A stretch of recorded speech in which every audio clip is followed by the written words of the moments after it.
Eh bien, nous allons commencer la session tout en attendant ceux qui se joignent à nous. Soyez les bienvenus à cette session Accéder ensemble aux prestations d'invalidité, les services nationaux d'accompagnement en action. Je m'appelle Tisha Ubeboula et je serai votre modératrice ce soir. Je suis une femme noire biraciale. J'ai des cheveux noirs bouclés. J'ai un écouteur avec microphone et puis je suis habillée en noir. Avant de commencer notre programme, nous aimerons examiner certains points d'accessibilité. Nous sommes heureux de fournir l'interprétation simultanée en français, le sous-titrage en anglais et français aussi, ainsi que les services cartes ASL et LSK. Pour activer le sous-titrage en anglais ou en français, cliquez sur le lien dans la boîte à clavardage. Les sous-titres s'afficheront dans une boîte fenêtre qui ressemble à celle-là. En utilisant la barre outils en haut, vous pouvez ajuster la taille, le style et la couleur des polices. Vous pouvez également changer la couleur de l'arrière-plan. Pour activer l'interprétation du français, veuillez vous rendre dans la barre d'outils en bas de votre écran, cliquez sur la flèche à côté du bouton d'interprétation, un menu apparaîtra. Cliquez sur le français, vous entendrez maintenant l'interprète en français. Si vous souhaitez supprimer le son original, cliquez à nouveau sur le bouton interprétation et sélectionnez Mute Original Audio, donc mettre en sourdine le son original. Nous allons mettre en avant les interprètes ASL-LSQ afin que les vidéos restent toujours visibles sur votre écran. Pour assurer de pouvoir voir à la fois le membre du panel qui parle et l'interprète, vous pouvez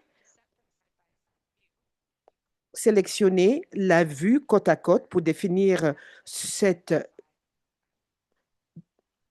possibilité. Cliquez sur Afficher dans le coin supérieur droit de votre écran, puis sur Côte à côte et Vision galerie.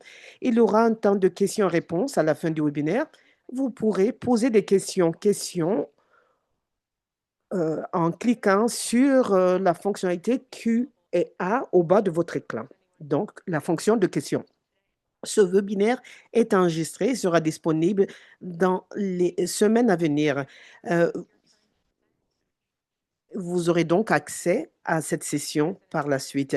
Mesdames et messieurs les intervenants, lorsque il sera votre tour de vous présenter. Veuillez parler lentement et clairement. Les sous-titreurs et interprètes doivent suivre ce que vous dites conformément aux directives de participation inclusive. Nous vous arrêterons si nécessaire pour vous demander de ralentir. Nous aimerons commencer ce webinaire avec un sondage rapide et la question de sondage. Avant cet événement, avez-vous entendu parler des programmes de navigation d'Inclusion Canada et d'Indigenous Disability Canada? Prenez le temps de répondre à cette question.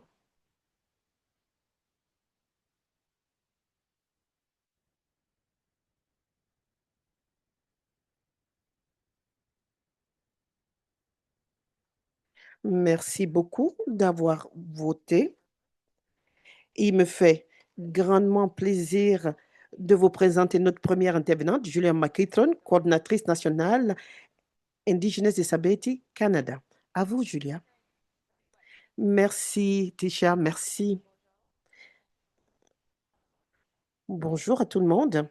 Avant de commencer, je tiens à reconnaître que j'ai le plaisir de vous téléphoner ou de me joindre à vous à partir du territoire non cédé algonquin Anishinaabe que nous appelons aujourd'hui Ottawa. Et peu importe où nous nous trouvons sur l'île de la Tortue, il est important de savoir que nous sommes tous rassemblés sur le territoire traditionnel des peuples autochtones, le, les territoires des peuples inuits, métis et des Premières Nations. Et chacun de ces peuples a une histoire unique, a une culture et des contributions. Alors, nous nous réunissons virtuellement aujourd'hui. Nous devons de nous encourager à réfléchir à notre responsabilité partagée et de soutenir la réconciliation et l'inclusion. Si vous voulez savoir plus, vous pouvez vous connecter à Native Land. Je reconnais aussi qu'il y a la résilience et la culture forte des Premières Nations autochtones.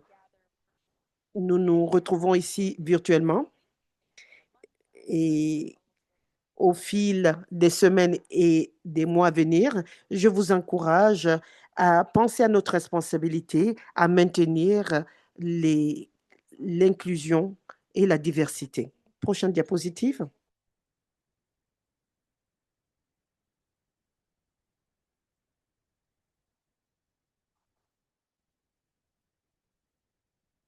Bonjour. Tel que Tisha l'a dit, je m'appelle Julia McQuitton. Je suis une Algonquine, Anishinaabe et une femme métisse de la vallée de Madawaska. Et je viens du clan de l'ours, Bear Clan. Je suis la coordinatrice nationale à Indigenous Disability Canada.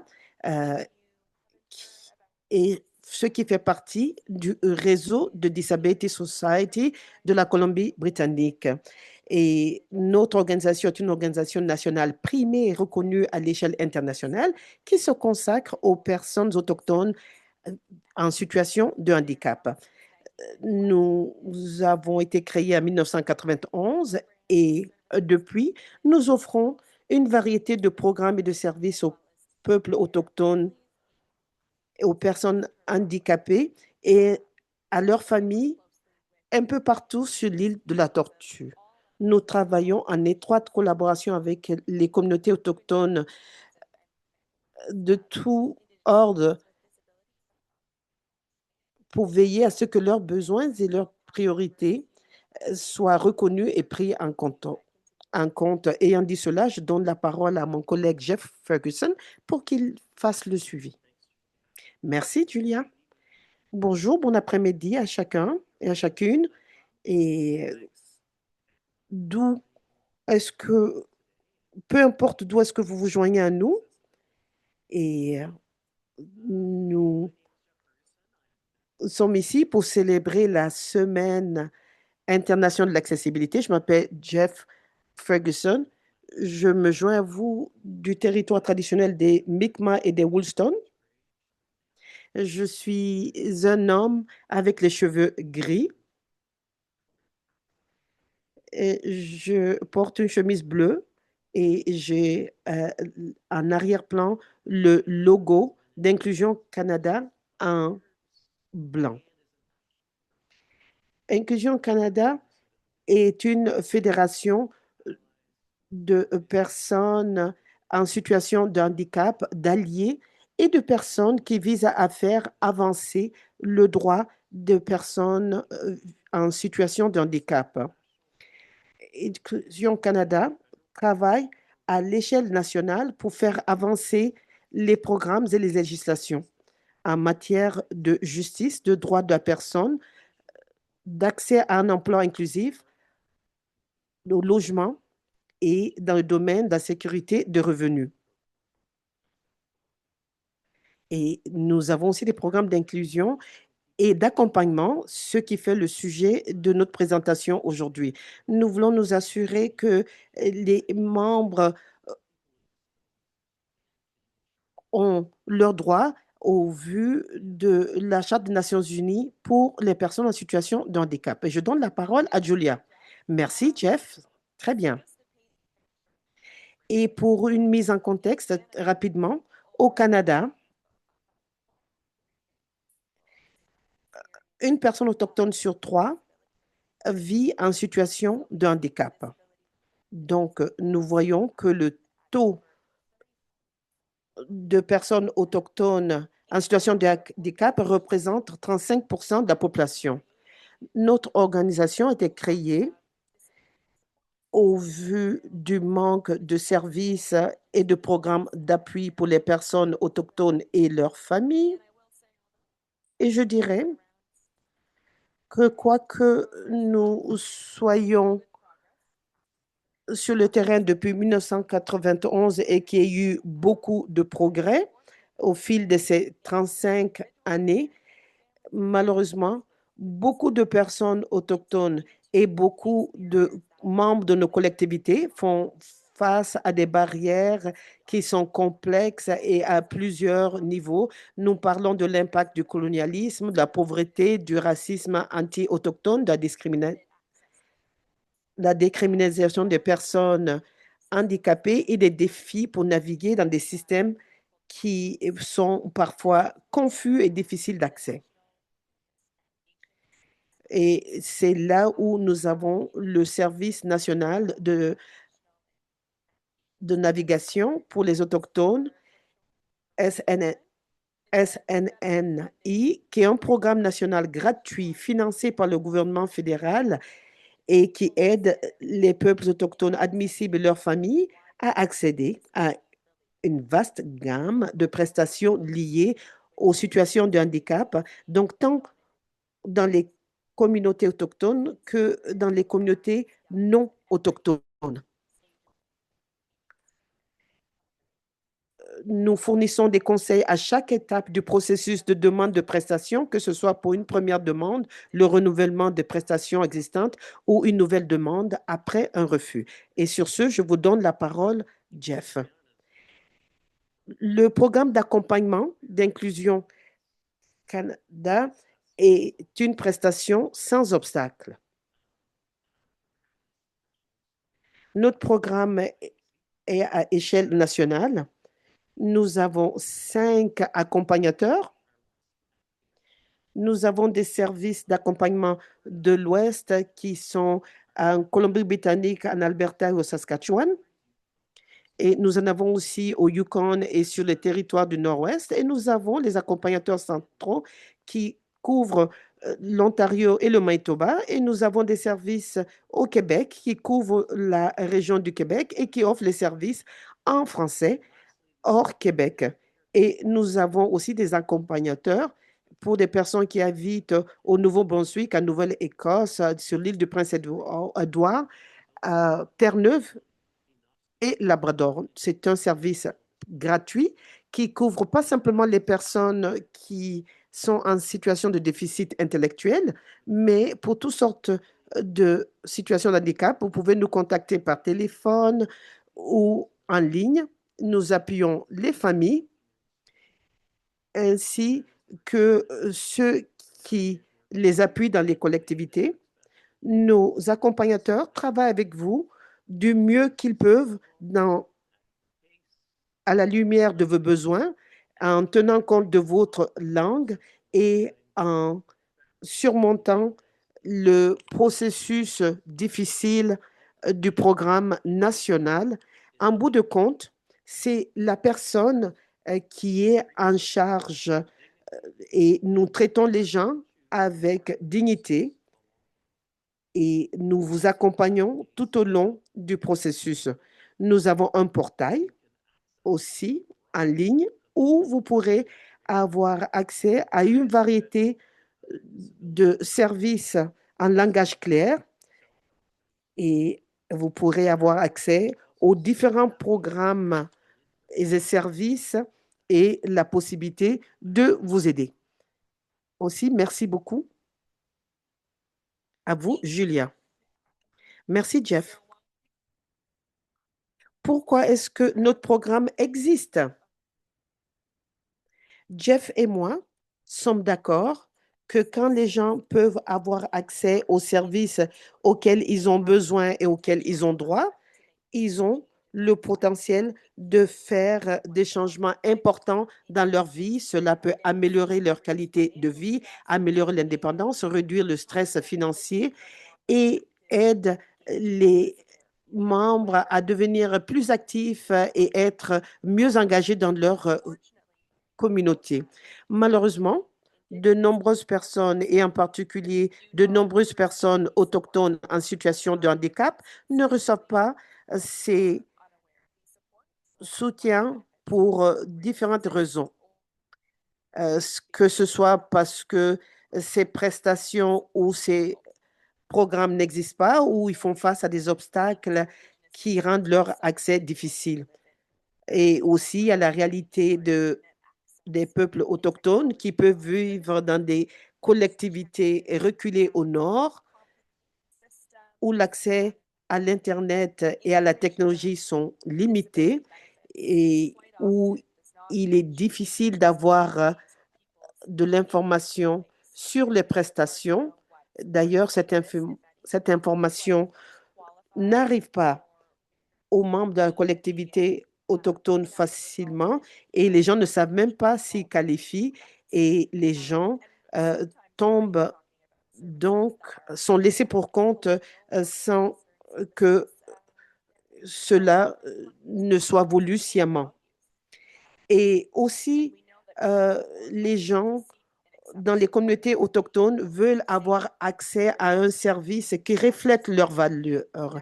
Ils veulent se sentir en sécurité, respectés et surtout avoir des services qui sont culturellement pertinents. Raison pour laquelle nous avons créé le programme national d'accompagnement avec les acronymes NINS en anglais. C'est un programme important et essentiel, et ainsi que les programmes avec des prestations sans barrière. C'est un programme qui améliore le bien-être et la qualité de vie. Et quand les personnes autochtones reçoivent l'appui dont ils ont besoin, ceci peut améliorer la vie des familles, des collectivités et des générations à venir. En bout de compte, toute personne en situation de handicap, autochtone ou non, a le droit d'être inclus dans la société de manière à participer à la vie sociale, culturelle, économique.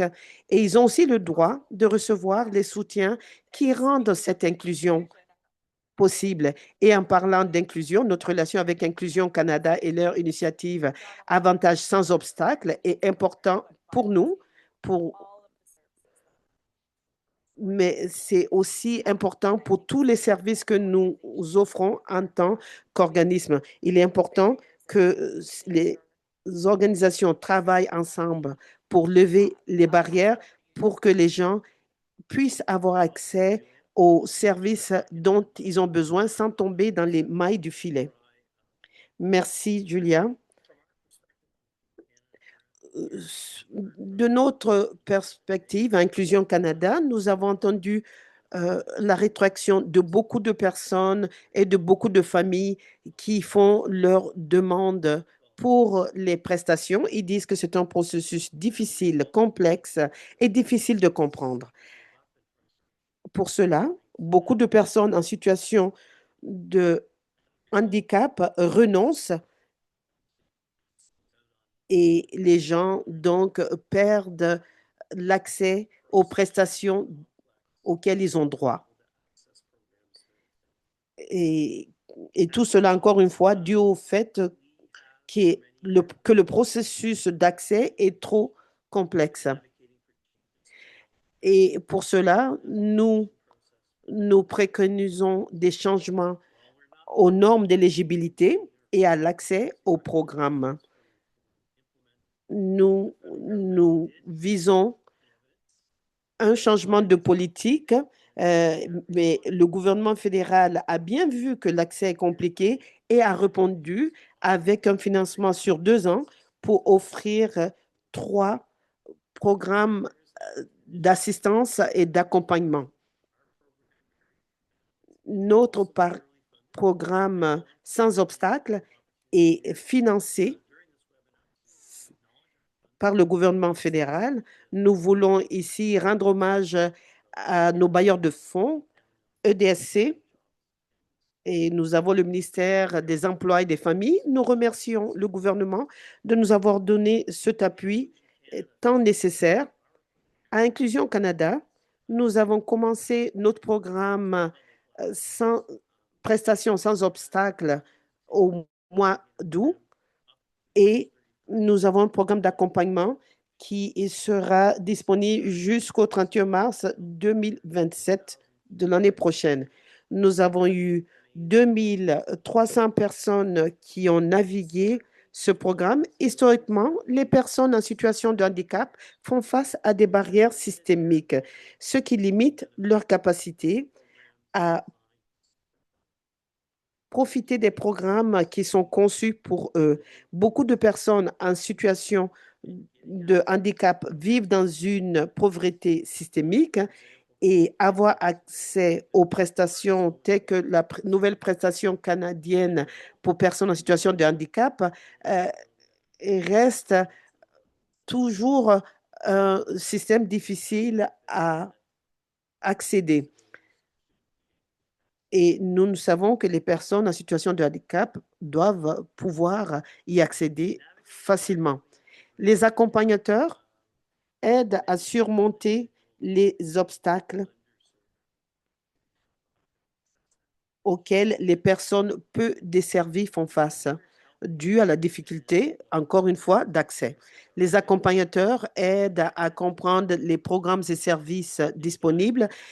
Ils les aident à avoir accès à ces services et les aident même à avoir accès à un système d'appel si leur demande est refusée. Ayant dit tout cela, je vais donner la parole à Gabi pour présenter Anna et son récit. Merci beaucoup, Jeff.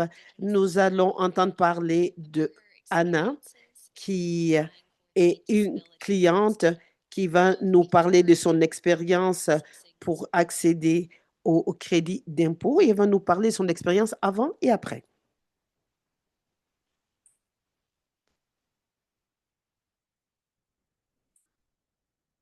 Est-ce que vous pouvez nous parler un peu de vous, de ce que vous faites maintenant?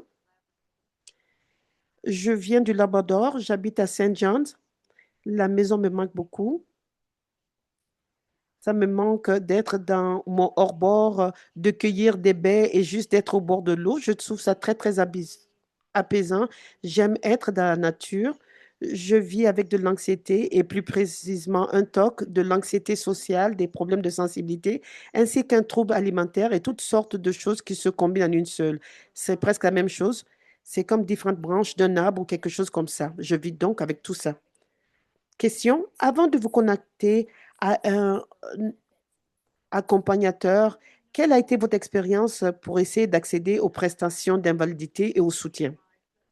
Réponse, je ne savais pas vraiment que j'étais qualifiée pour quoi que ce soit ou que je ne savais pas comment m'y rendre, comment avoir accès à tout cela. Je n'ai tout simplement pas essayé d'avoir accès à ce genre de choses. Je pensais que j'obtenais quelque chose de meilleur, mais en bout de compte, il y avait beaucoup de bureaucratie. C'était horrible.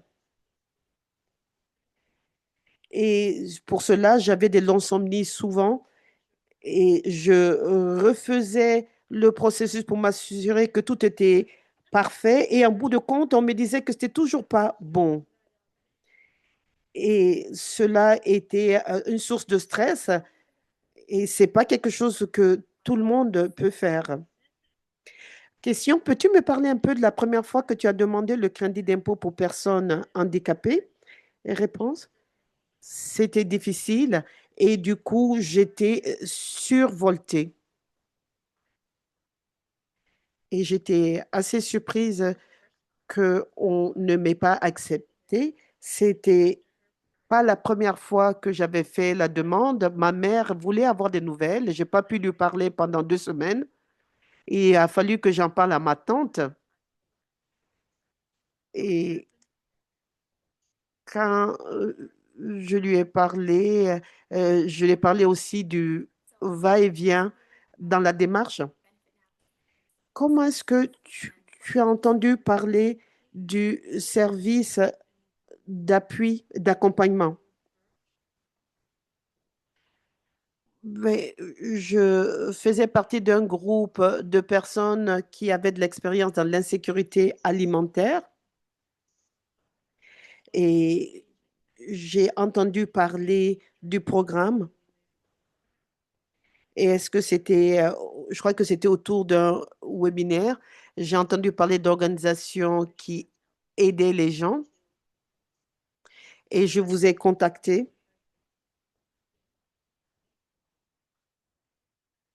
Et j'ai trouvé donc un formulaire et on m'a aidé à mieux m'exprimer. Et je l'ai fait à travers le service de la Nouvelle-Écosse et celui d'Inclusion Canada. Et Gabriel de Indigenous Disability Canada est celle qui m'a le plus aidé à comprendre le formulaire. Elle m'a aidé à écrire à mon député. Elle m'a aidé aussi à faire la compilation d'informations sur plusieurs mois et elle l'a donné à une infirmière qualifiée aussi. Et je devais comprendre les limites. Et je dois dire que sans vous, Gavi, j'aurais été complètement perdue. Quelle a été votre expérience? Mais moi, je dois dire qu'il était très bon. En dépit des obstacles, j'ai pu parler à une vraie personne. Et je pense que c'était ça la chose la plus importante, ne pas se sentir seul, avoir la connaissance et avoir quelqu'un qui vous aide à voir les choses clairement et qui vous aide à accéder aux informations, aux ressources. Question, y a-t-il quelque chose qui vous a surpris dans l'appui que vous avez reçu? Vous avez mis beaucoup de temps et d'efforts et vous croyez en moi et vous m'avez aidé et cela a beaucoup aidé. Question, qu'est-ce qui a changé pour vous avec le service d'accompagnement? Ne pas se sentir seul, avoir le sentiment que je méritais d'être appuyé et ne pas me retrouver seul dans ma quête. Et qu'est-ce que vous vous direz à une personne qui se trouve survoltée par le système? Moi, je leur dirais de chercher de l'aide. L'aide est disponible. Je, j'encouragerais cette personne à vous contacter et, et leur dire que le pire du processus, c'est de travailler toute seule. Il faut tout un village pour nous appuyer.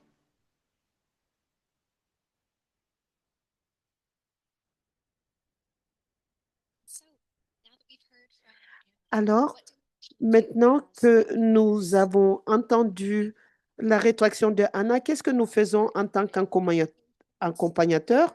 Nous fournissons un appui gratuit avec les demandes, les formulaires, la documentation. Nous aidons les familles à comprendre leurs droits et leurs options.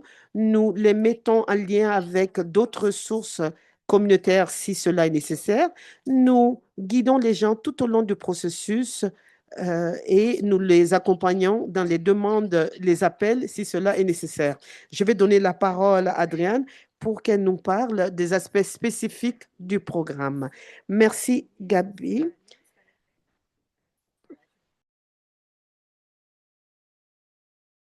Désolé, j'aurais dû me présenter. Je suis Gabrielle Humbert-Sprague. Je suis accompagnatrice ici à Victoria, en Colombie-Britannique.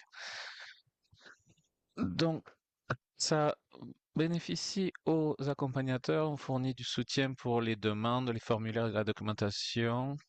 On aide les personnes et les familles pendant tout le processus, y compris les aspects les plus difficiles lorsqu'il y a des refus. On vous met en connexion avec des médecins, des professionnels médicaux. On vous aide à préparer des demandes et on fait le suivi de ces demandes.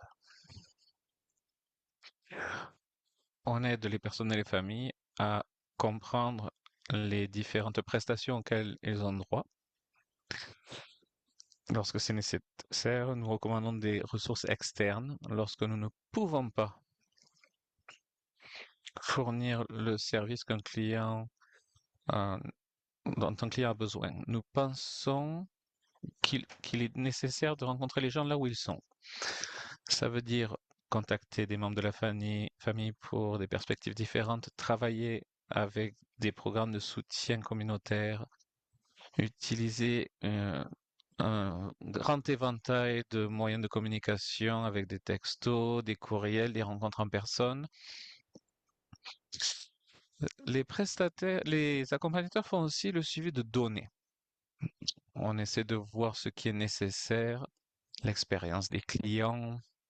Nous créons des rapports trimestriels qui sont utilisés pour mieux comprendre les circonstances que les personnes autochtones et leurs familles, que ces personnes en situation de handicap, auxquelles ces personnes font face au Canada, les accompagnateurs sensibilisent au niveau des prestations et on essaie de se battre contre la désinformation et on a des services gratuits d'accompagnement.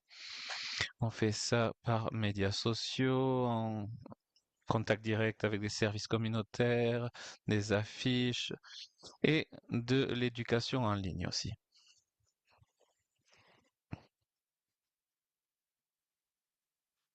Oui, je vais donner la parole à Kabira d'Inclusion Canada. Merci. Merci Adrienne, je suis Kabira. Je suis une des accompagnatrices avec Inclusion Canada. Les accompagnateurs d'Inclusion Canada appuient les personnes avec les programmes fédéraux, c'est des soutiens individuels, c'est gratuit. On utilise une approche culturellement responsable, centrée sur le trauma. On aide les gens à explorer différents programmes fédéraux auxquels ils pourraient être admissibles, comprendre pourquoi ces programmes sont importants, préparer des demandes et un soutien continu lorsqu'il y a du refus et des appels. Nous défendons aussi les droits des gens. Nous parlons avec leurs médecins pour leur expliquer pourquoi l'accès à ces programmes est très important et les impacts à long terme pour que les gens aient accès à ces programmes. Ce système est très complexe. Les critères d'admissibilité sont différents d'un programme à l'autre et beaucoup de médecins ne vont pas régulièrement dans ce système. Et à cause de cela, il est souvent difficile pour eux de comprendre ce à quoi le client est admissible. C'est normal. Et donc, pour nous, c'est combler ce fossé et aider la personne et le médecin pendant ce processus. Et maintenant, je rends le micro à Gabriel, diapo suivante. Donc, qu'est-ce que nous faisons pour aider? Quelles prestations est-ce que nous appuyons? Quelques exemples. Le crédit d'impôt pour personnes handicapées, la prestation canadienne pour les personnes handicapées, le régime enregistré d'épargne invalidité, le régime canadien de soins dentaires. Nous aidons aussi avec la soumission de déclarations d'impôt sur le revenu et nous pouvons aider avec des prestations provinciales ou territoriales. Et je rends le micro à Adrienne. Merci, Gabi. Donc, nous fournissons du soutien individuel avec toutes les demandes liées à des programmes fédéraux, provinciaux, territoriaux et régionaux, à savoir des subventions privées, à des causes avec la cause Jordan. Nos services sont fournis en anglais et en français. Et je donne la parole à Kabira. Merci. Merci. Donc, les accompagnateurs d'Inclusion Canada fournissent du soutien individuel premièrement pour les programmes fédéraux, le crédit d'impôt pour personnes handicapées, la prestation canadienne pour les personnes handicapées, le régime enregistré d'épargne invalidité, la déclaration d'impôt et nos services sont aussi fournis en français et en anglais. Et je donne la parole à Gabriel. Quelles sont certaines délimitations? Malheureusement, nous n'offrons pas de services de sensibilisation, mais nous avons des collaborations avec des services communautaires de soutien et des personnes ressources de confiance. Nous n'offrons pas de conseils juridiques, médicaux ou de planification financière, mais nous orientons les clients vers des organisations qui peuvent fournir cette aide. Nous ne fournissons pas non plus de financement direct, mais nous pouvons aider les clients à trouver des financements. On peut demander à ce que des frais médicaux soient mis de côté ou annulés tout simplement. Merci Gabi. On travaille au sein des systèmes en place.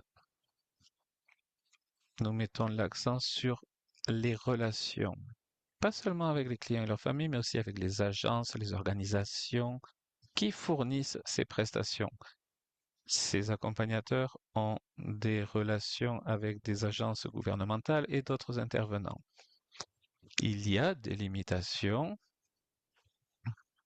mais nous voulons nous assurer que les clients peuvent entrer en contact avec toutes les ressources disponibles qui pourraient leur être utiles pour réduire les obstacles. Et je rends la parole à Kabira, merci.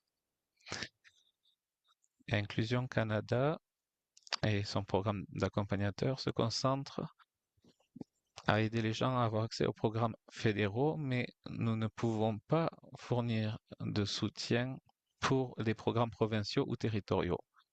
Mais nous ne renvoyons pas les gens simplement parce que leurs besoins ne tombent pas sous la portée de ce que nous offrons. Donc nous les redirigeons vers d'autres organisations communautaires qui sont en meilleure position pour les aider.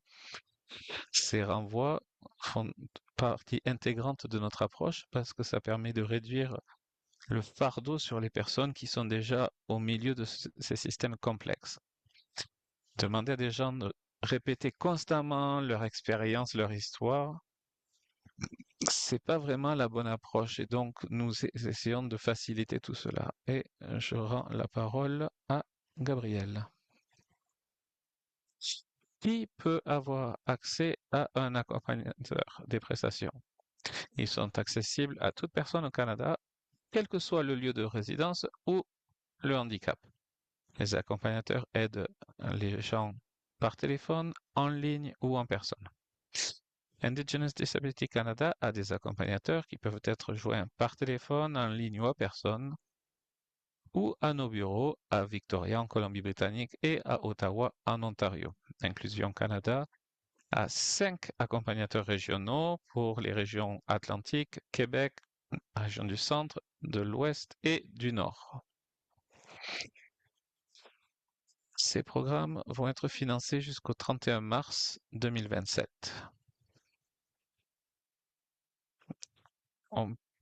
Nous travaillons avec les individus et leurs familles qui s'identifient comme autochtones et qui sont en situation de handicap. Le soutien est disponible pour pour les personnes de tout âge qui vivent au Canada et qui vivent hors de communautés autochtones. Ce soutien est proposé à l'échelle du pays pour la communication virtuelle. Et encore une fois, il y a du soutien en personne à Victoria en Colombie-Britannique et à Ottawa en Ontario. Kabira. Merci Gabi. Le programme d'accompagnateur d'Inclusion Canada, c'est pour tout le monde, quels que soient les antécédents, l'âge ou le type de handicap. Nos services sont similaires à ceux déjà cités. Nos services sont principalement fournis en ligne, en virtuel, mais il y a du soutien en personne en Alberta, à Toronto, en Ontario, à Montréal, Québec et à Fredericton, au Nouveau-Brunswick, si nécessaire. Gabi, je te rends le micro. Donc, comment est-ce que vous pouvez entrer en contact avec un navigateur? D'abord, vous pouvez nous contacter. On organisera une réunion. On vous aidera à faire des demandes de prestations étape par étape et on restera en contact pour nous assurer que vous avez du soutien continu.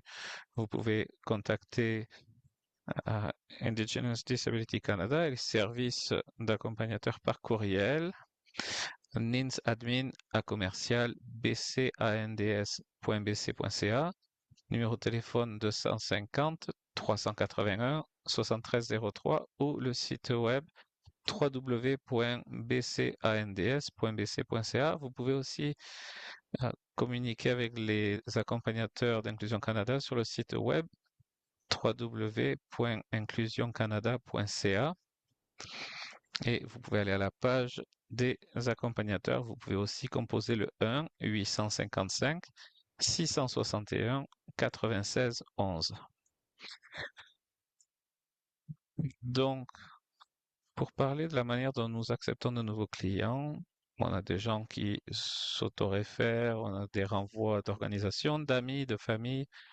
Et un contact initial peut se faire par une demande en ligne, par téléphone, par courriel, par la poste.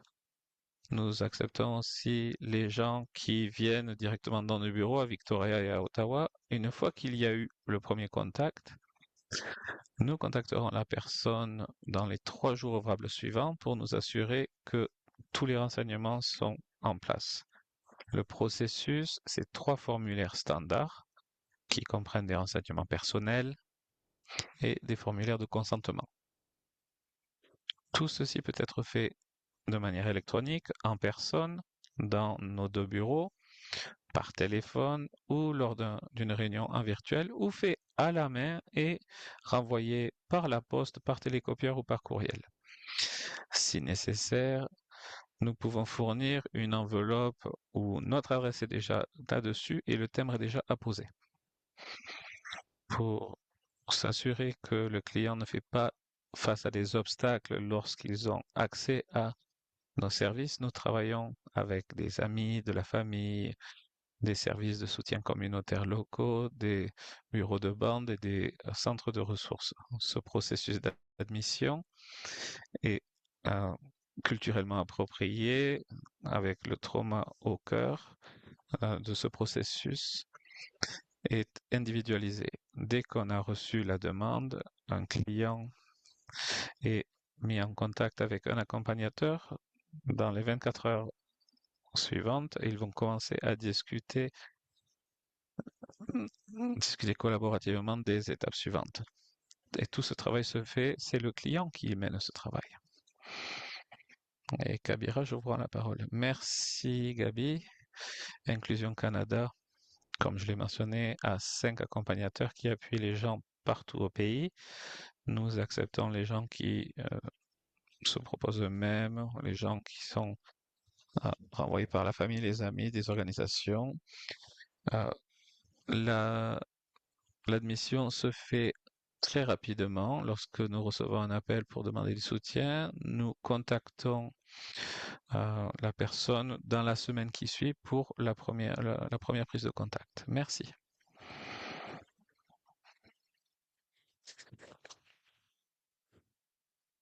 Merci à toutes les accompagnatrices d'avoir donné ces renseignements. Maintenant, nous avons une petite vidéo. C'est une maman de Colombie-Britannique qui est appuyée par Erin, qui est une des navigatrices, des accompagnatrices du programme d'Inclusion Canada. Regardons la vidéo maintenant.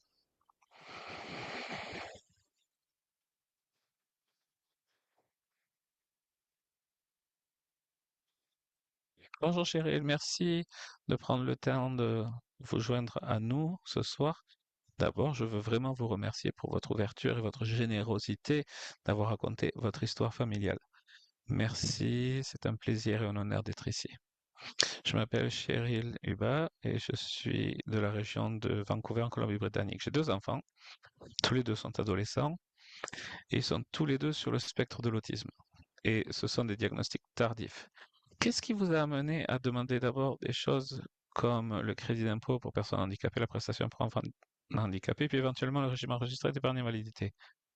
Nous avons demandé une prestation pour personnes handicapées pour mon fils quand il y a environ 11 ans. Il avait 7 ans parce que nous avions besoin de fonds pour payer le diagnostic d'autisme. Il a eu du mal à s'intégrer dans le milieu scolaire et parce qu'il n'y avait pas de diagnostic officiel, cela signifiait qu'il n'y avait aucun financement pour son soutien, un soutien supplémentaire. On s'est mis sur une liste d'attente pour une évaluation financée euh, publique qui dure des années. On nous a dit que les seules autres options étaient d'essayer de demander une subvention en espérant que le nom soit retenu ou de trouver les fonds pour payer cela en privé. Parce que nous étions constamment appelés à venir chercher à l'école, notre famille a dû devenir un foyer à revenu unique. C'était devenu impossible de réunir la somme d'argent nécessaire à une évaluation privée. Nous étions en quelque sorte pris dans ce cercle vicieux de la nécessité d'avoir de l'argent afin de faire une demande pour obtenir plus d'argent ou de fonds. On a fait une demande pour obtenir les fonds nécessaires pour payer le suivi psychologique et l'évaluation de l'autisme. et qu'elle avait besoin d'un diagnostic pour obtenir plus de financement pour les soutiens, nous avons besoin que notre fils retourne à l'école afin que nous puissions retourner au travail et essayer de nous en sortir de la pauvreté. Notre fils avait besoin d'intervention professionnelle pour l'aider à l'accompagner dans les exigences de ce monde. Nous bénéficions actuellement du fait que nous avons accès à la prestation pour enfants handicapés, ce qui est nécessaire pour la vie quotidienne, car tout le monde connaît le coût de la vie ces jours-ci, c'est très élevé.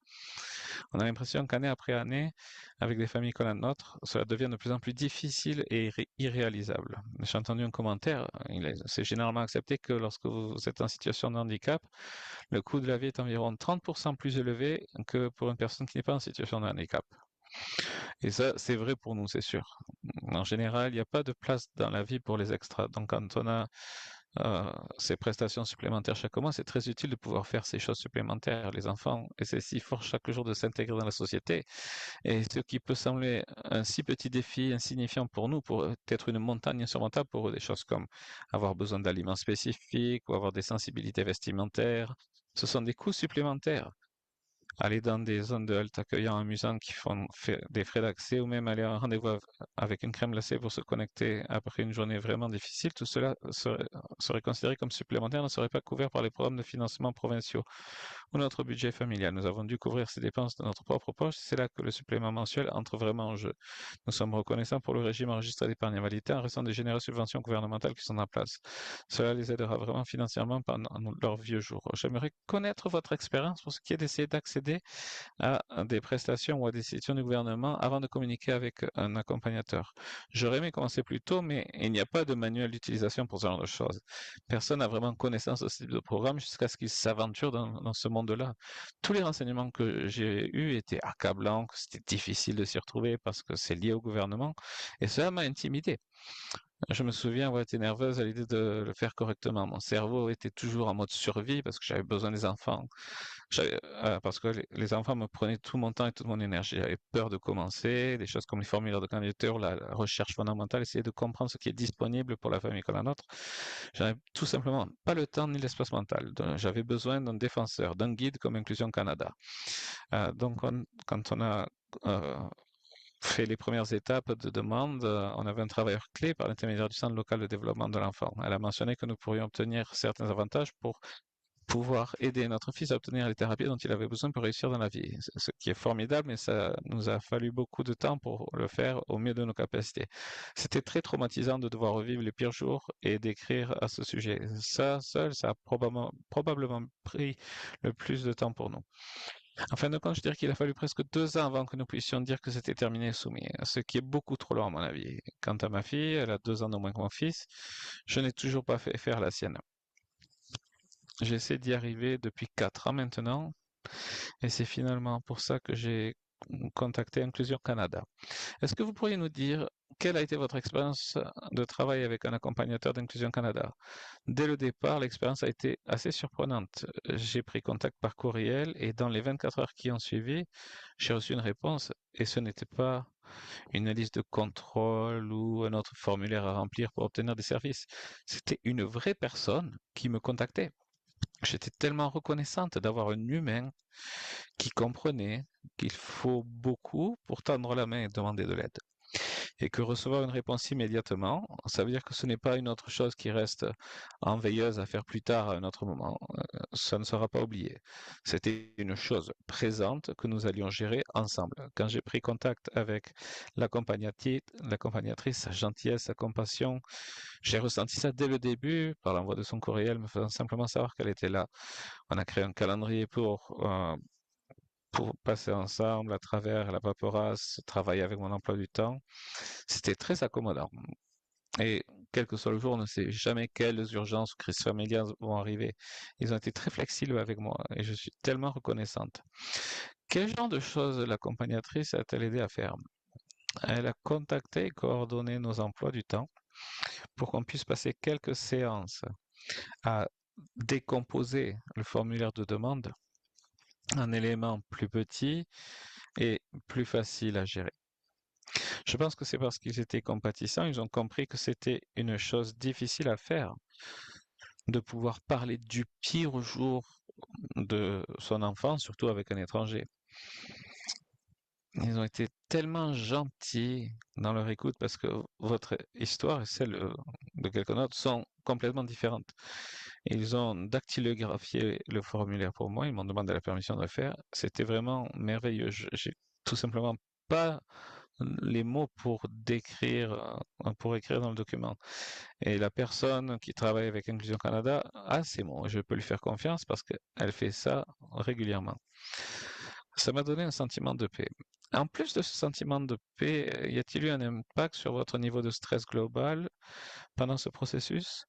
J'ai eu l'impression d'avoir enfin pu cocher une chose majeure sur ma liste de choses à faire et que j'avais eu du mal à faire pendant des années. Ça a toujours été cette chose énorme qui me pend au-dessus de la tête que je dois faire et je n'ai jamais vraiment eu les moyens de le faire. Donc avoir quelqu'un qui peut me tenir responsable, qui peut travailler avec moi, c'est comme si quelqu'un me tenait la main pendant une transition importante et c'était un énorme soulagement.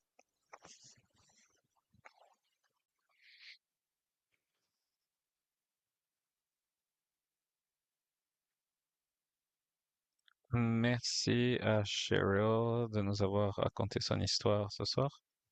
Et un autre merci à Kabira, Gabi et Adrienne de nous avoir présenté les informations sur les programmes d'accompagnateurs. J'aimerais maintenant vous inviter à réactiver votre caméra pour que nous puissions avoir une petite discussion. Et j'ai quelques questions ici. Et petit rappel pour le public, on aura du temps après cette discussion pour une séance de questions-réponses. Donc si vous avez des questions, vous pouvez les mettre dans la boîte de clavardage et on y viendra à la fin. Donc, première question pour vous. À quoi ressemble une journée typique pour un accompagnateur? Si je peux, je vais répondre. C'est tellement difficile de parler d'une journée typique parce que tout ce qu'on fait est vraiment personnalisé à chaque individu. Donc ça varie grandement. Mais une des choses qu'on fait tous les jours, c'est communiquer avec les clients, fournir des ressources, faire des recherches au niveau des politiques, des renseignements par rapport à leur situation spécifique. On aide à faciliter la situation avec des fournisseurs médicaux, des soutiens communautaires, les familles. On demande des dossiers médicaux, on aide les clients à récupérer d'autres documents importants qui peuvent aider à leur demande. Et on passe du temps à revoir ces documents, ces dossiers médicaux pour préparer les choses comme des lettres d'appui, remplir des demandes et s'assurer que les trousses de demandes sont aussi robustes que possible. Merci Gabriel. Je vais continuer à Inclusion Canada. 65% de notre journée, une journée typique, 65% de notre journée, c'est faire le travail prévu, s'asseoir avec les gens, écouter leurs histoires, utiliser leur expérience vécue pour leurs demandes. Il y a des gens qui viennent, qui sont frustrés par le système, qui font face à énormément d'obstacles pour avoir accès à des prestations fédérales. Et nous faisons de notre mieux pour créer un espace sécuritaire où les gens peuvent travailler avec nous. Les gens qui travaillent avec nous sont épuisés par les refus passés, sont dépassés par le jargon administratif et notre rôle, c'est d'être à côté de ces personnes pendant ce processus de demande. Ensuite, 20% du temps, c'est faire les courriels, faire des suivis pour s'assurer que tout le monde reçoit l'aide dont il a besoin. Et les 15% qui restent, c'est derrière, en arrière-scène. On écrit des résumés, on décrit les obstacles précis, on contacte le gouvernement par rapport à ces obstacles. Donc, même si on dirait qu'on ne fait que toucher la paperasse, on donne aux gens la capacité de naviguer ce processus et ils ne sont pas tout seuls. On est là du début à la fin. Merci.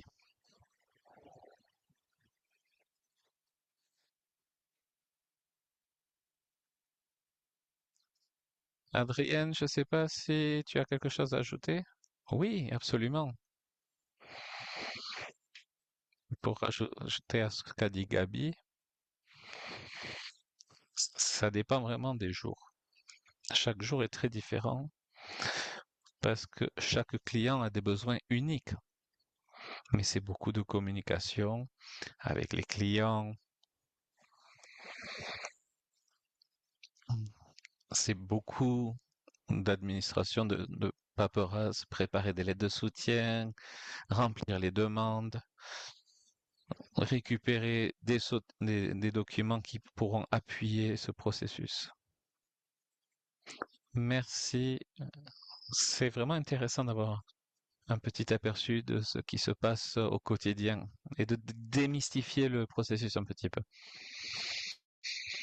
Je vais passer à la question suivante pour qui veut bien y répondre. Est-ce que vous pouvez nous dire ce que signifie une approche centrée sur la personne et à quoi ça ressemble? Moi, je veux bien y répondre. Pour moi, une approche centrée sur la personne, c'est rencontrer la personne là où elle est. Et dans le travail que nous faisons, c'est rencontrer le client là où il est. Ça veut dire que ce n'est pas nécessairement prendre des décisions pour elle, mais les guider là où ils veulent aller en tant qu'individu. C'est eux qui décident du ton, de la vitesse. C'est eux les experts de leur vie. Ça ne veut pas dire que nous prenons en charge tout ça. Nous sommes juste là pour aider le client. Nous sommes une extension. Merci, Adrienne. Ce que je mentionnerai, pour moi, une approche centrée sur la personne, c'est, comme l'a mentionné Adrienne, rencontrer les gens là où ils sont, leur donner de l'espace, du choix pour savoir s'ils veulent passer à travers le processus de demande. Nous reconnaissons la personne devant nous plutôt que le processus. Pour nous, les gens sont les experts absolus dans leur vie. Cette approche centrée sur la personne, c'est rendre le contrôle à la personne. On ne prend rien en charge sans leur dire ce qui se passe. Non, non, on travaille côte à côte, nous expliquons les options en langage simple, nous respectons leurs choix et nous nous assurons que c'est eux qui remplissent leurs demandes. Et si quelqu'un est dépassé, après avoir passé 20 minutes à discuter de paperasse, on s'arrête. On ne les force pas à se dépêcher parce qu'on a un calendrier à respecter. Non, non. On essaie vraiment de les mettre le plus à l'aise possible.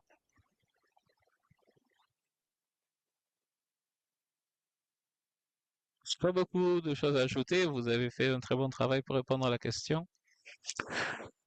Non, c'est pas une approche hiérarchisée. Pour nous, c'est une approche communautaire. On collabore avec nos clients. On fait venir différents soutiens communautaires pour que le sentiment commun soit qu'on travaille ensemble.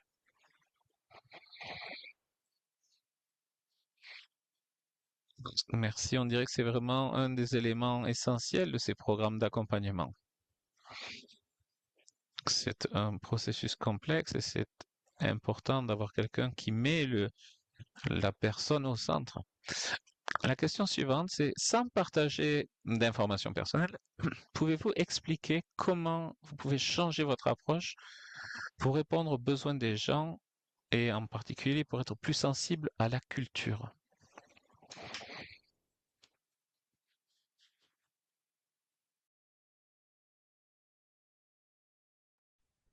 Pour nous, à Inclusion Canada, répondre aux aspects culturels, c'est s'assurer que chaque personne et chaque culture a sa manière d'aborder l'enjeu de la situation de handicap. Disons que nous travaillons avec un nouvel arrivant de l'Éthiopie. En Éthiopie, par exemple, ne pas regarder les gens dans les yeux est une manière de montrer du respect. Et nous essayons d'éviter les points de vue hérocentriques et le gouvernement voit le manque de contact visuel comme étant une barrière de communication. Alors, quand nous avons ces cas, nous communiquons clairement que quoi que ce soit une bonne manière de communiquer, le gouvernement se doit de voir d'autres façons culturelles de communiquer. Comme ça, ils comprennent les lacunes qu'il y a.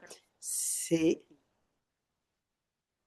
le cas pour certaines langues où il n'y a peut-être pas l'équivalent de certains mots médicaux.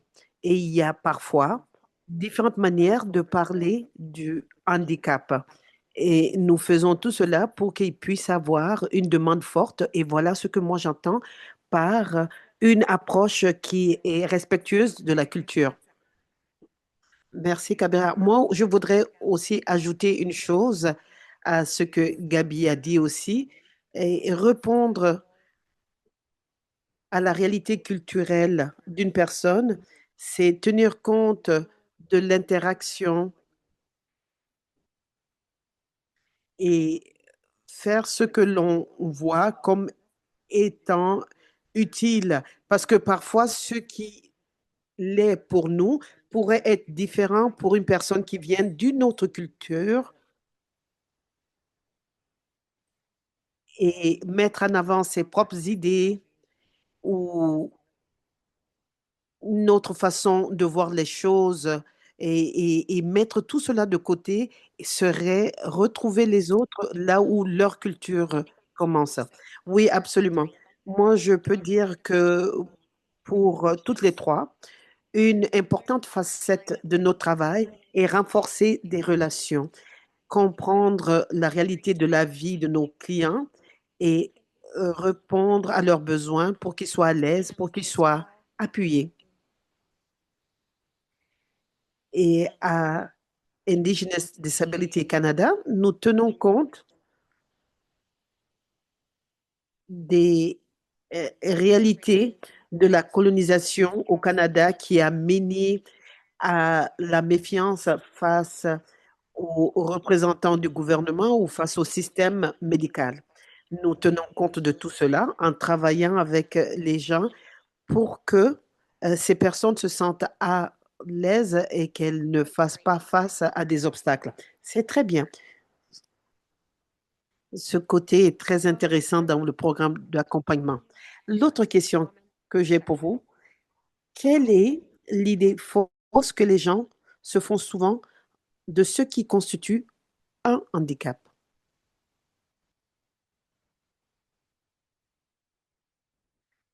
Alors, allez-y. À mon avis, la plus grande idée fausse, c'est l'idée qu'un handicap est visible. Les gens pensent toujours que quand on n'utilise pas un fauteuil roulant ou bien une canne, on n'est pas en situation de handicap. Ils pensent qu'on devrait ne pas pouvoir se mouvoir pour avoir accès à cette prestation. Le crédit d'impôt pour personnes handicapées voit les choses autrement et en tenant compte des aspects invisibles, l'anxiété, la dépression, euh, la TDAH et la dépression. Et sans savoir cela, beaucoup de personnes s'éliminent sans avoir commencé, en se disant, ma situation n'est pas très sévère. Certaines personnes passent par des choses plus difficiles. Et ces personnes ne comprennent pas que l'énergie mentale qu'il leur faut pour traverser leur journée, tout ce qu'il leur faut pour pouvoir accomplir des tâches, représente ce dont le gouvernement doit être informé et que leur expérience est valide et qu'elle compte. Absolument. Et je pense qu'un autre domaine où Une autre idée fausse ou un autre défi auquel les gens font face, c'est-à-dire ce domaine qui est mal compris, c'est que c'est la stigmatisation qui empêche les gens à faire état de leur situation de handicap. Ils ne veulent pas être perçus autrement par les personnes, ils ne veulent pas être mis de côté. Et ce sont là des choses qui retiennent les gens, qui les empêchent d'aller trouver l'appui dont ils auraient besoin et ce genre d'appui qui leur viendrait bien quand ils sont en situation de handicap. Voilà ce que moi je voulais dire. Oui, en effet, je crois que Kabira, tu as peut-être parlé de cela, mais je sais que les gens, dans leur quotidien, pourraient ne pas voir à quel point est-ce qu'ils ont des défis à exécuter des tâches au quotidien.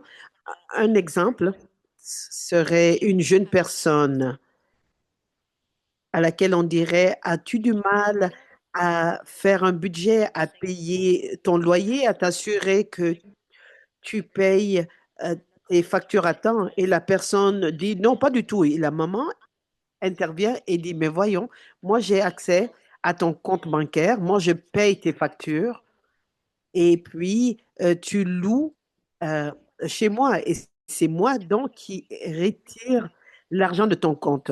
Alors les gens ne comprennent pas qu'ils ont un système sur place qui les appuie et les gens normalisent cela. Souvent quand ils nous parlent, nous faisons en sorte que les gens réalisent, ah oui, ceci est difficile pour moi. J'ai du mal et je n'ai pas tenu compte de ceci. Merci. En fait, j'y pensais aussi.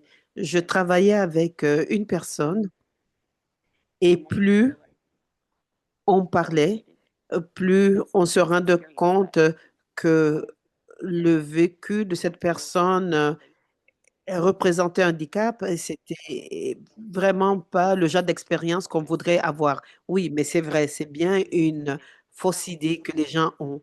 Ils ont trouvé des mécanismes pour gérer la situation et ils voient cette image complète et ils mettent pas l'accent sur tous ceux qui n'ont pas fait au cours de la journée parce qu'ils sont épuisés ou ils sont fatigués.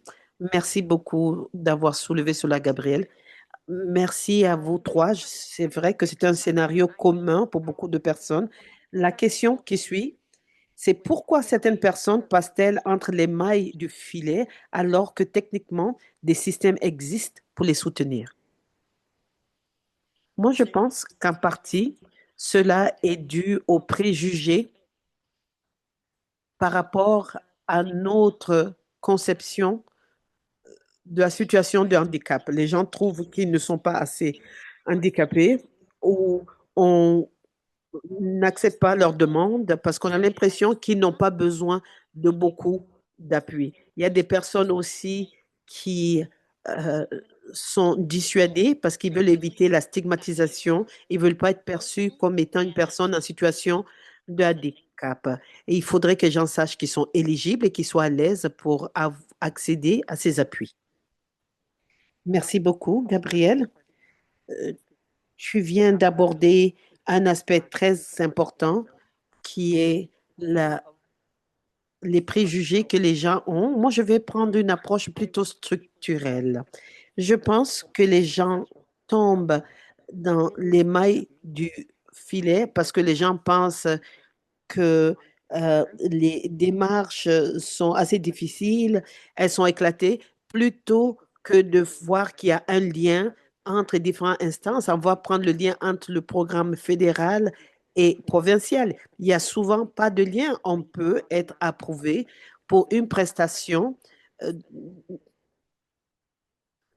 pour les le crédit d'impôt pour personnes en situation de handicap, on pourrait néanmoins ne pas être éligible pour le régime enregistré d'épargne invalidité. Et je crois que les instances ne se parlent pas et les gens ont du mal à joindre ces différents programmes. Et souvent, des gens ne savent même pas qu'il y a des prestations qui existent. Ils peuvent avoir un bon gestionnaire de cas ou une bonne personne qui les accompagne, mais si cette personne n'est pas informée de l'existence d'un programme, elle ne peut pas les aider. Et souvent, les gens trouvent l'information euh, de par accident et puis vous voyez des gens qui sont là, qui sont coincés à lire un document sans fin et qui cherchent aussi à mieux comprendre et cela prend une grande force et une grande concentration mentale. Alors, quand on pense à la paperasse, au manque d'informations, à la bureaucratie, les gens renoncent parce que cela demande beaucoup d'énergie pour se battre contre le système seul. Raison pour laquelle nous sommes là. Personne ne doit faire face à un système lourd seul. Ils ont droit à de l'appui financier et nous sommes là pour les aiguiller. Est-ce qu'il y a quelque chose d'autre que tu voulais ajouter, Adrienne? Je crois que Kabira et Gabi l'ont bien résumé, en effet. Oui, très bien. Ce sont des points pertinents de la part de chacune. Alors, d'autres questions? Est-ce que je peux continuer à poser des questions? Et vu que c'est la semaine nationale pour l'accessibilité, on peut poser la question. Alors, la question est pourquoi est-il important que les services d'accompagnement soient accessibles et qu'est-ce que l'accessibilité signifie pour vous? Pour moi, l'accessibilité veut dire rencontrer les gens là où ces personnes se trouvent, c'est-à-dire savoir que la réalité est différente pour tout le monde. Il n'y a pas une taille unique pour chacun. C'est comprendre qu'est-ce qui est pertinent pour cette personne et puis aborder les obstacles ensemble. Je crois qu'il est important pour les services d'accompagnement d'être accessibles ainsi. Notre travail, c'est d'aider les gens à passer à travers ce service brisé. Si nous rendons les choses difficiles, nous faisons partie du programme. Et alors, ayant dit tout cela, pour en revenir à ce qu'on entend par accessibilité, pour moi, c'est aller au-delà de la communication et c'est créer un environnement sécuritaire pour que les gens puissent nous parler et partager leur expérience. Il y a beaucoup de gens qui ont été euh, brûlés par le système. Ils ont été jugés, ils ont été rejetés quand ils avaient besoin d'aide. Et pour la plupart des gens, cela laisse des cicatrices. Alors, quand ils nous parlent, c'est qu'ils ont des problèmes de confiance, ils sont blessés et il faut surmonter tout cela avant de commencer le processus de demande. Et en bout de compte, l'accessibilité, c'est abattre chaque obstacle, que ce soit des obstacles physiques, cognitifs ou émotionnels. Et cette réalité, elle peut être différente pour chacun.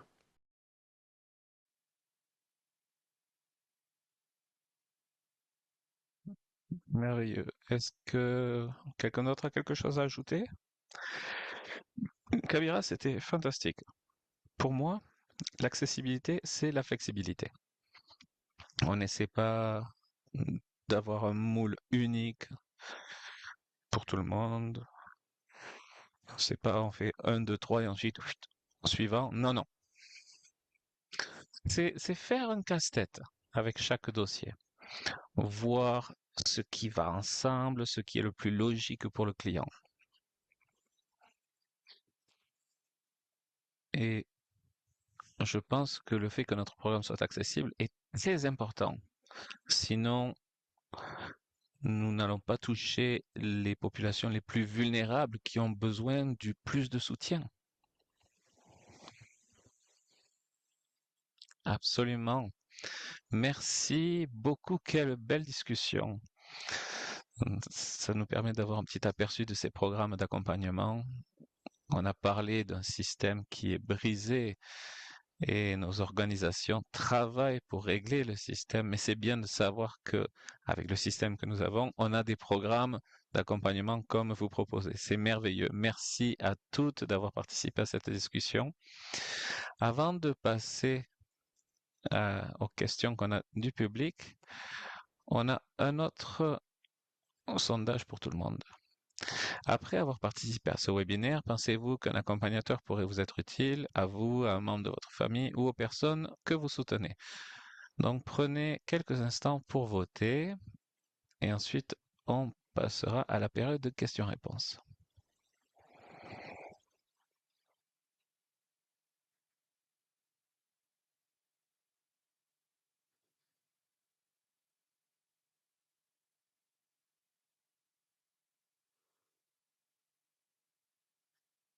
Ok, merci tout le monde d'avoir rempli ce sondage. Maintenant, on va passer à la période de questions-réponses. Si vous avez des questions, n'hésitez pas à les envoyer en utilisant la fonction Q et questions-réponses. Et je vais lire la première question.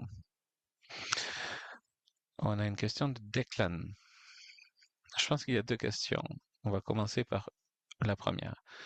Declan dit, en tant que travailleur de service qui travaille avec plusieurs clients qui ont eu des difficultés à se faire approuver pour le crédit d'impôt pour personnes handicapées, c'est un service merveilleux et j'ai deux questions par rapport au renvoi de clients. Première question. Quel est le meilleur moyen de diriger les clients qui sont déjà dépassés par les difficultés d'accès à ces prestations? Je peux le lire à nouveau.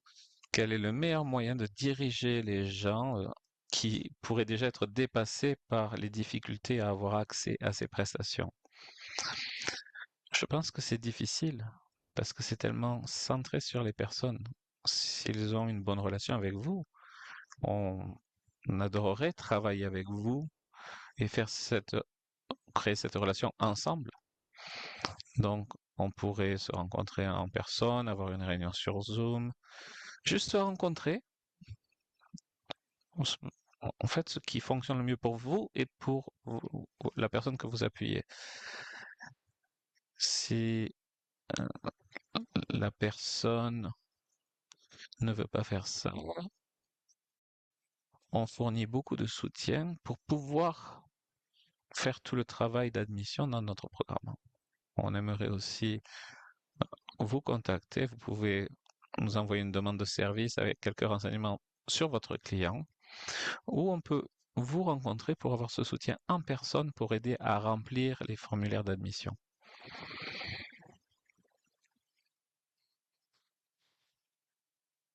Gabriela, Adrienne, quelque chose à ajouter? Non. Parfait. Merci Gabi d'avoir répondu à cette question. Deuxième question de Declan. Pour les clients, combien de temps en moyenne ça prend entre le moment où la demande est envoyée et la rencontre avec un accompagnateur? Je sais que dans le programme NINS, quand vous envoyez une demande, ça devrait être dans les 3 jours ouvrables. Ça peut varier en fonction de la situation, du volume de demandes reçues, mais oui. Et je vais passer la parole à Gabi peut-être. Nous, on essaie de faire ça 3 jours au maximum. On essaie dans les 24 heures.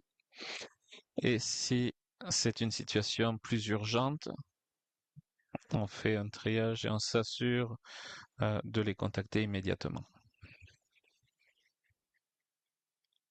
Je vais répondre pour Inclusion Canada. C'est généralement dans une semaine, mais on n'a pas besoin de demande, juste un courriel, un coup de téléphone et on s'en occupe dans la semaine qui suit.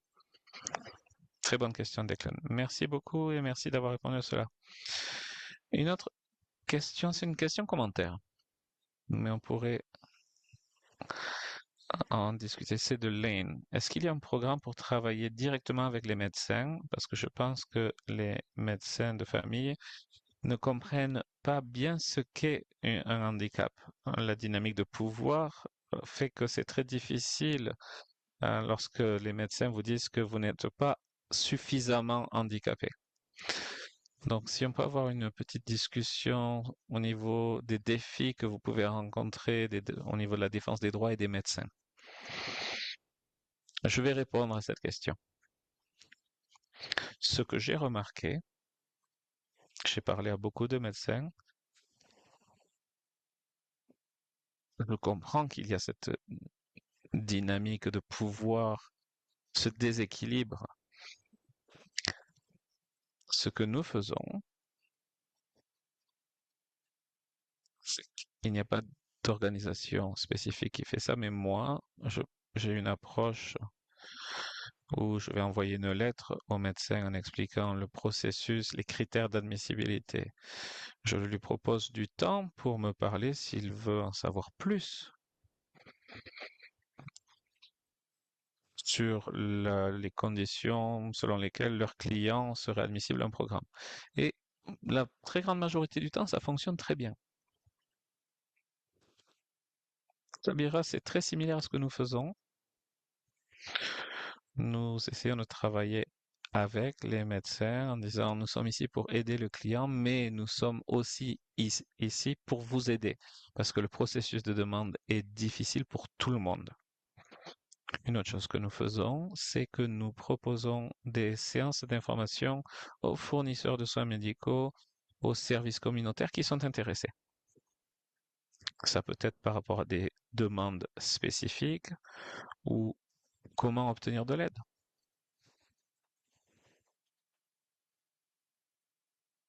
Oui, c'est très important. Merci pour cette réponse. Il nous reste encore deux, trois questions pour les 2, 3 minutes pour les questions-réponses. Peut-être la dernière question. On va passer à cette question-là.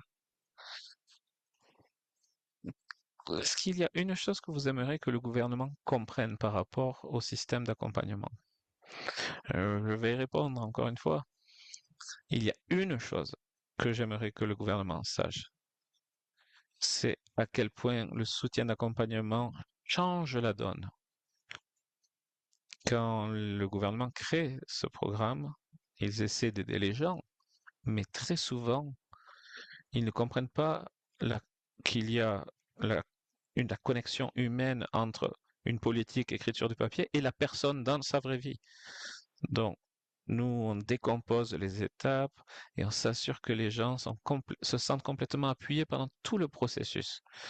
En fait, les accompagnateurs, c'est la pièce manquante pour que les programmes réalisent ce qu'ils sont censés faire. Il y a cette approche côte à côte, centrée sur la personne. C'est ça qui fait que le système fonctionne mieux pour tout le monde. C'est très bien dit, Kabira, je suis tout à fait d'accord. Et une autre chose que j'aimerais vraiment que le gouvernement comprenne par rapport à ces services d'accompagnement, on ne réduit pas seulement le fardeau sur les clients, on aide à réduire le fardeau sur le système médical qui doit remplir tellement de demandes. Et les soutiens communautaires aussi, en ayant accès à ces prestations, à réduire la pauvreté, ça permet aux clients d'avoir accès à d'autres soutiens. C'est une aide plus préventive plutôt que des soutiens d'urgence.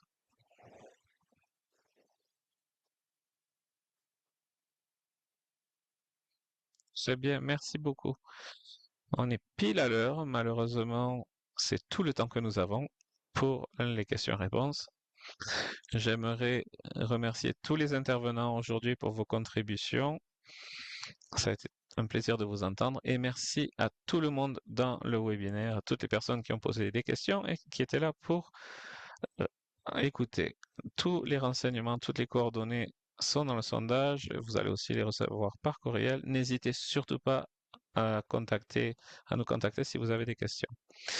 Et maintenant, je vais passer la parole à Christa Carr, qui est la PDG d'Inclusion Canada, pour terminer cet événement. Merci tout le monde. Bonjour, je suis Christa Carr, PDG d'Inclusion Canada.